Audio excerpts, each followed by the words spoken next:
Salut tout le monde, j'espère que vous allez bien. Ici Pasteur Jean-Philippe Baudry, je suis un des pasteurs à la chapelle, ancien pasteur jeunesse à Impact. Vraiment content de passer ce moment-là avec vous. J'espère que vous allez bien, malgré le confinement, malgré ce qu'on traverse en ce moment.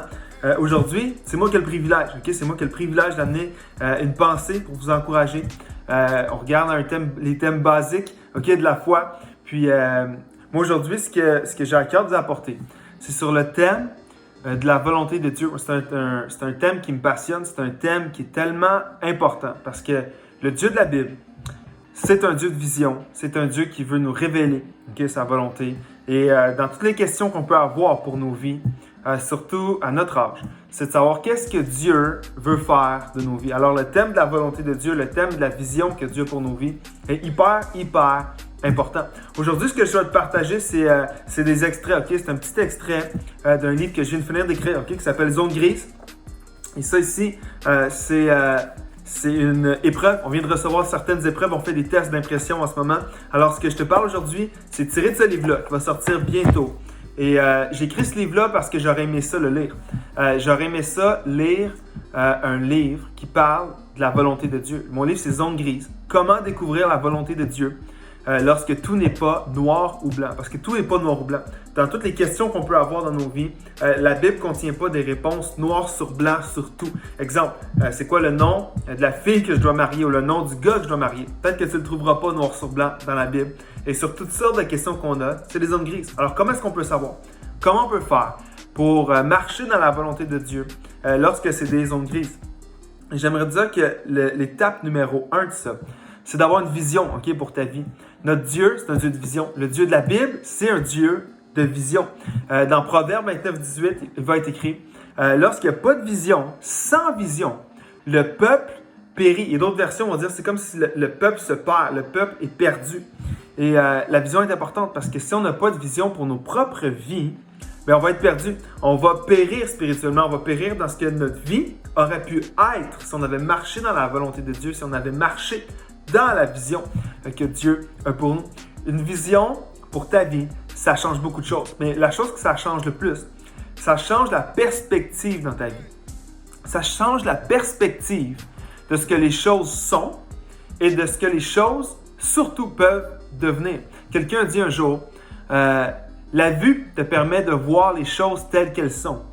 Mais une vision te permet de les voir pour ce qu'elles peuvent devenir.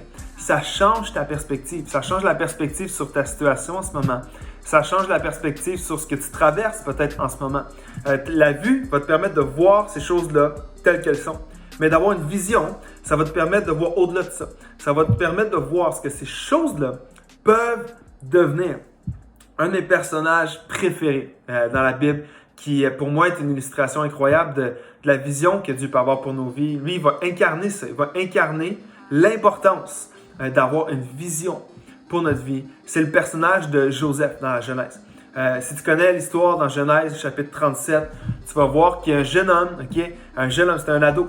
Puis lui reçoit une vision de Dieu. Tu vas voir à 2 reprises, en l'espace de quelques versets. Il fait 2 rêves différents, mais ces 2 rêves-là, c'est la même vision. C'est Dieu qui donne un rêve et qui va confirmer le rêve par un autre rêve, qui va confirmer la vision.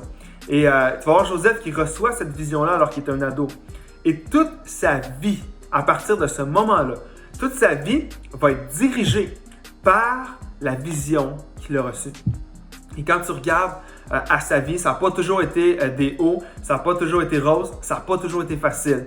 Mais ce qui a permis de traverser toutes les épreuves, parce que Joseph a été trahi par ses frères, a été vendu comme esclave. Joseph a été oublié en prison, faussement accusé, vécu de l'injustice tout au long de sa vie. Joseph a vécu plein de choses difficiles. Mais la vision qu'il avait lui permettait de ne pas juste de voir les choses telles qu'elles étaient. La vision que Joseph avait lui permettait de voir les choses pour ce qu'elles pouvaient devenir. Ça lui permettait de voir au-delà de ce qu'il traversait en ce moment.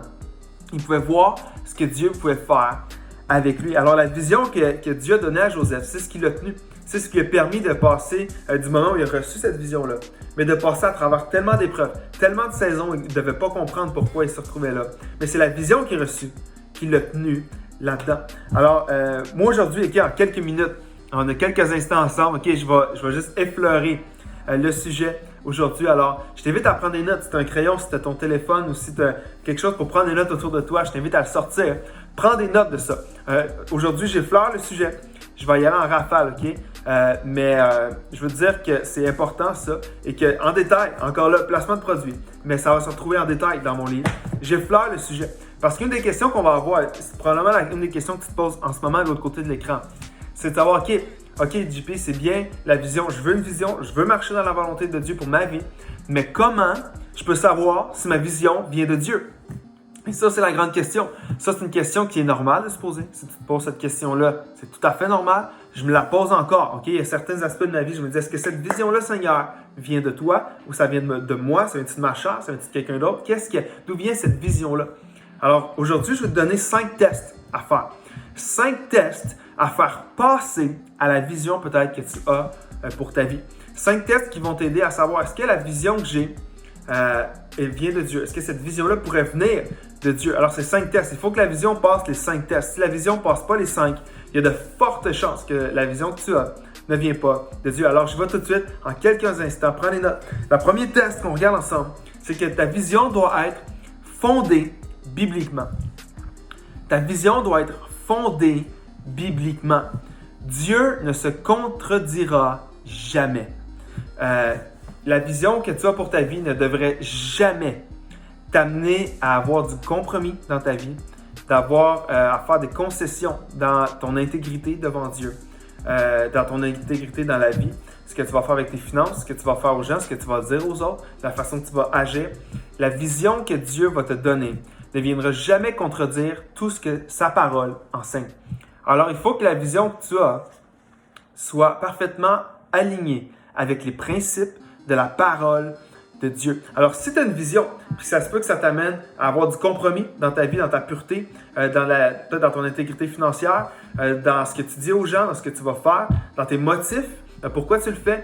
Si ta vision vient contredire ou vient t'amener à marcher à côté des sentiers que la parole de Dieu nous enseigne, la vision ne vient probablement pas de Dieu. C'est un test qui est facile à passer, c'est un test qui paraît simple, mais c'est un test qui est hyper important comme fondation pour ta vision. C'est est-ce que la vision que j'ai, Seigneur, m'amène à marcher complètement dans tes voies, dans tout ce que tu m'enseignes à marcher. Alors ça, c'est le premier test. Est-ce que ta vision est fondée bibliquement? Le deuxième test que je t'amènerais à faire passer à ta vision, c'est que ta vision doit être centrée sur Jésus-Christ. Ta vision doit être centrée sur Jésus. Ta vision ne doit pas être centrée sur toi. Ta vision doit être centrée sur Jésus. J'aimerais dire que le pourquoi Dieu va te donner une vision, c'est pour que lui-même soit glorifié. Pas pour que tu sois glorifié, mais pour que Dieu soit glorifié. Alors ta vision doit être centrée sur Jésus. Ultimement, Jésus doit être glorifié. C'est pas pour notre gain personnel, c'est pas pour notre avancement personnel, c'est pas pour notre gloire personnelle que Dieu va nous donner une vision, mais c'est pour sa gloire à lui. Au début de l'histoire de Joseph, tu vois Joseph, et si tu connais l'histoire, tu te rappelles peut-être que Joseph, lorsqu'il a reçu la vision de Dieu, commençait à dire à ses frères, « Wow, regardez la vision que j'ai reçue, vous allez vous prosterner devant moi, moi je vais régner, je vais gouverner, et vous allez vous prosterner devant moi. » Et ça, ce que ça lance comme message, c'est que la vision est à propos de moi. La vision est à propos de ce que je vais devenir, ce que je vais faire. Et si tu lis la fin de l'histoire, lorsque Joseph se retrouve devant ses frères, tu vas voir que Joseph a maturé. Tu vas voir que Joseph a compris des choses qu'il n'avait pas compris au début. Et il va dire ceci à ses frères. « Vous aviez projeté me faire du mal » dans Genèse 50, verset 20. Il dit « Vous aviez projeté me faire du mal, mais Dieu l'a changé en bien. Pourquoi? Pour sauver la vie à un peuple nombreux. » Ce que Joseph est en train de comprendre, c'est que oui, les frères de Joseph, ils ont fait du mal. C'était pas mérité, c'était méchant, c'était pas bien. Et Dieu a changé tout ça en bien pour que la vision s'accomplisse. Mais Joseph a compris quelque chose. Il a dit, Dieu l'a changé en bien, pas pour que je sois glorifié et pour que vous vous prosternez devant moi, mais pour que la vie de plusieurs personnes soit sauvée. La vision n'était pas à propos de Joseph. La vision était à propos que la vie de plusieurs personnes soit sauvée. La vision n'était pas à propos de lui. La vision était à propos de ce que Dieu voulait faire. Et j'aimerais dire que c'est la même chose pour ta vie. C'est la même chose pour ma vie. Est-ce que ma vision est centrée sur Jésus? Est-ce que la vision est centrée sur moi, mon gain, mon avancement? Ou est-ce qu'elle est centrée sur la gloire de Dieu? Deuxième test à passer. Troisième test à passer, c'est est-ce que la vision est inspirée par le Saint-Esprit? Est-ce que ta vision est inspirée par l'Esprit? Et on y va rapidement. OK, aujourd'hui, on n'a pas beaucoup de temps. Mais une vision qui vient de Dieu va toujours être inspirée de l'Esprit. Et un des rôles principaux du Saint-Esprit, c'est de nous convaincre. C'est de nous convaincre d'aller dans une direction, de faire certaines choses. Et dans la Bible, tu vois, dans les Actes, par exemple, Paul, c'est la même chose. Il était parfois saisi de l'Esprit pour faire quelque chose. Et une vision qui vient de Dieu est souvent inconfortable, va souvent faire peur. Elle va souvent nous sortir de notre zone de confort. Mais une des tests qu'on doit passer, c'est que le Saint-Esprit, malgré l'inconfort, malgré les difficultés, malgré les peurs, c'est que le Saint-Esprit va venir te convaincre. Alors peut-être que tu as plein de peurs sur ta vie en ce moment, sur la vision.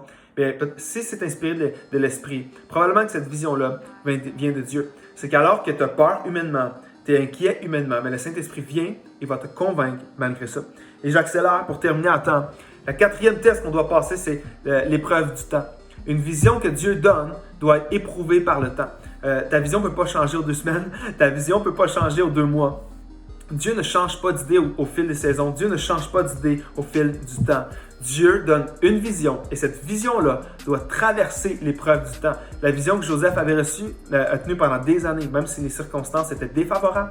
La vision n'a pas changé, Dieu n'a pas changé d'idée, c'était la même vision. J'aimerais dire que c'est la même chose pour toi. Ta vision doit traverser l'épreuve du temps et ça ne doit pas être juste 1 semaine ou 2 semaines ou 1 mois. Ça doit parfois être des mois, parfois des années. Est-ce que la vision est encore là après des mois, peut-être même après des années?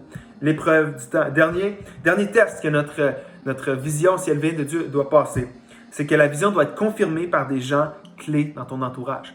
Notre vision doit être confirmée par des gens qui sont dignes de confiance et qui sont capables de reconnaître l'appel de Dieu sur notre vie. Tu ne peux pas être le seul à dire que tu es appelé à faire quelque chose. Tu ne peux pas être le seul à dire « voici la vision que j'ai ». Mais tous les gens autour de toi qui sont dignes de confiance, des gens qui sont des hommes et des femmes de Dieu, disent « on n'est pas sûr, ça ne marche pas ». Dans la Bible, tu vois, Dieu utilise des gens pour confirmer l'appel de d'autres personnes. On a juste à penser par exemple à Samuel. Le prophète Samuel a été utilisé de Dieu pour amener David dans son appel. Alors David, lui, qui se demandait qu'est-ce que je suis vraiment appelé à ça, mais Samuel était envoyé de Dieu pour confirmer l'appel. Et c'est la même chose pour toi. Ta vision doit être confirmée par des gens.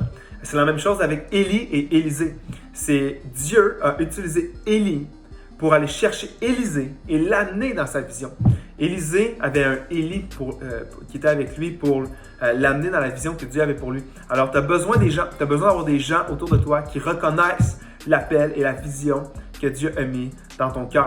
Je termine avec une histoire. Mais il y a quelques années, alors que je terminais une prédication, qui est toute la louange commençait, je venais de terminer mon message. J'avais mon micro et je descends. Je descends de l'estrade. Et alors que maintenant tout le monde chante, le band de louange dirige tout le monde en louange. Moi, je suis en avant. Mon message vient de se terminer, j'ai encore mon micro et je commence juste à louer. Mais il y a un problème technique, c'est qu'alors que moi je chantais, on ne m'entendait plus dans la salle, mais tous les musiciens m'entendaient dans leur in-ear, dans leur petit micro ici qu'ils avaient dans leurs oreilles. Ils m'entendaient chanter dans leur in-ear. Et je voyais les musiciens, après quelques secondes, commencer à enlever leur in-ears.